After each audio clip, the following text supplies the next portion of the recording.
Right now, several Republican senators sounding an alarm about the chances of the Senate ratifying a nuclear agreement with Iran.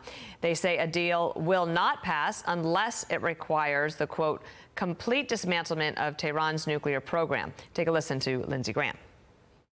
I'm okay with Iran having peaceful nuclear power. I'm okay with them building new nuclear power plants as long as they don't enrich. That the nuclear fuel supply comes from outside of Iran. It will be completely controlled. Anything short of that would be a bad deal. Anything short of that, I think, would ensure over time they get a nuclear weapon. And Joey Jones joins us now. Thank you for being here. This has vexed many administrations. It's been going on for a long time. I would say Iran is probably at its weakest at the moment because of what Israel has been able to do to degrade its capabilities. But this nuclear issue is a sticky one.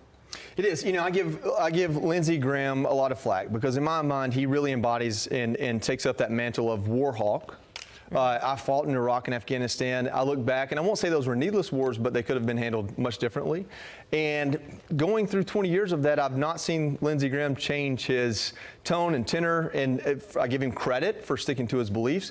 But it's my job, as someone who fought that war for 20 years with a platform, to say, when are we going to do things a little bit differently as far as how we assess? I'm all about using our military might to keep us safe.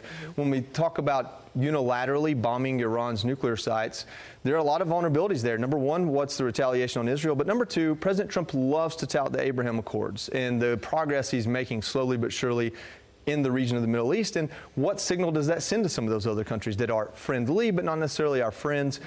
Diplomacy is President Trump's primary goal here, and I think he'll do it. Let's listen to Senator Tom Cotton because he was the other one who made some comments. Listen here. Now, to be blunt, there's no benign or good reason for Iran to have any of this. And it's proof in and of itself that Iran cannot be trusted with key parts of the nuclear fuel cycle, particularly the infrastructure and expertise needed to enrich or reprocess uranium. This is what happens when a bad deal and indecisive American leadership leave Iran's nuclear ambitions virtually unchecked. What about, thinking ahead, like the fact that Iran is at any point right now 2 to 3 weeks away from being able to have a nuclear weapon? And Obama said he would degrade those capabilities. That didn't happen, and that didn't happen under first Trump administration or Biden, and now we are at this crossroads. I think you have to put yourself in the minds and seats of American people. For how long have we heard Iran's weeks away from a nuclear weapon? A long time. I used to say it. Close to 10 years, I guess, or more. More. And so the American people that voted this president in asked for a different way of looking at things. If we are going to, as this deal, as Lindsey Graham and Senator Cotton want out of this deal, if we're going to ask for complete and total eradication of their nuclear program, what leverage do we offer? We either have to offer them an incentive or a consequence. So maybe this is working in concert. Maybe the Lindsey Grahams of the world are that consequence. Right. But if that's the case, what's the leverage that President Trump is bringing I think to the it would table? be the civilian nuclear capabilities. All right, I want to also ask you about this because Russia and China, they're having a 4-day get-together. That's a long time. To be with cousins, so to speak. This is what a joint statement said. The United States and its allies are trying to promote NATO's eastward expansion into the Asia-Pacific region, building small circles in the Asia-Pacific region, and win over countries in the region to promote their Indo-Pacific strategy, undermining regional peace, stability, and prosperity. Wow, they needed me to help edit that. But what do you think about them getting together and trying to push back against the rest of us? I think it's a residual effect of the Biden administration. We have isolated, and when I don't say we as in we've done something wrong, but we have allowed these two countries to become isolated in the way that they are finding power among each other. They're not friends, and they're not ever going to be friendly. The day that the United States is removed from the world, they go to war. I mean, they see themselves as competition. We're just the enemy of their enemy in a lot of ways.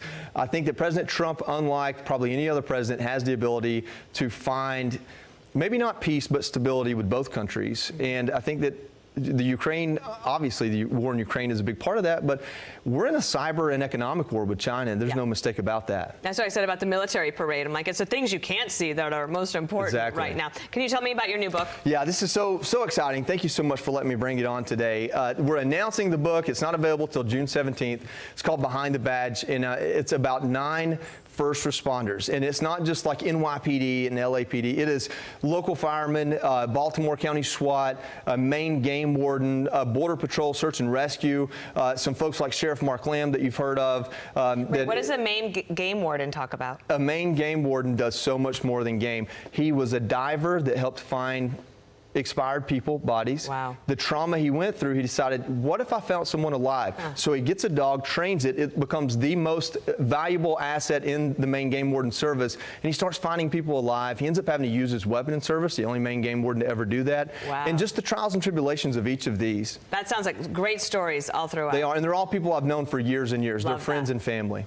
Well, I look forward to that book indeed. Thanks, Joey Jones. Yes, ma'am. Thank you. Happy birthday. Oh, thank you. I'm Steve Ducey. I'm Brian Kilmeade. And I'm Ainsley Earhart. And click here to subscribe to the Fox News YouTube page to catch our hottest interviews and most compelling analysis.